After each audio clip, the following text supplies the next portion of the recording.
স্বামী স্ত্রী ঝগড়া হলে দুইটি কাজ করুন, ঝগড়ার সাথে সাথে ভালোবাসায় রূপ নেবে। সুবহানাল্লাহ বিহামদিহি, সুবহানাল্লাহিল আযীম।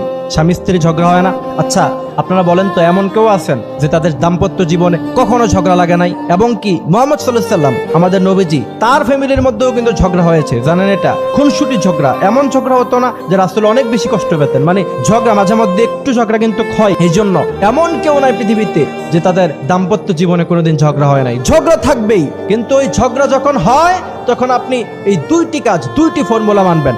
প্রথম নাম্বার যে ফর্মুলার কথা বললাম, খুব ভালোভাবে খেয়াল রাখবেন। স্ত্রী যদি রেগে যায়, স্বামীকে অবশ্যই সেখানে ছাড় দিতে হবে। অথবা কোনো কারণে যদি স্ত্রীর উপর কোনো স্বামী প্রচন্ড পরিমাণে রেগে যায়, অবশ্যই তার স্ত্রী তাকে ছাড় দিয়ে কথা বলতে হবে, তাকে বোঝাতে হবে, তার কাছে ক্ষমা চাইতে হবে। দ্বিতীয় নাম্বার, স্বামী স্ত্রী ঝগড়া হয়েছে, বন্ধু বান্ধবের কাছে শেয়ার করবেন না, বান্ধবীর কাছে শেয়ার করবেন না, অথবা আপনার ফ্রেন্ডের কাছে শেয়ার করবেন না। তখন কি হবে জানেন? আপনাকে উল্টা বলবে, আরে কত মেয়ে পাবি জীবনে, ছেড়ে দে।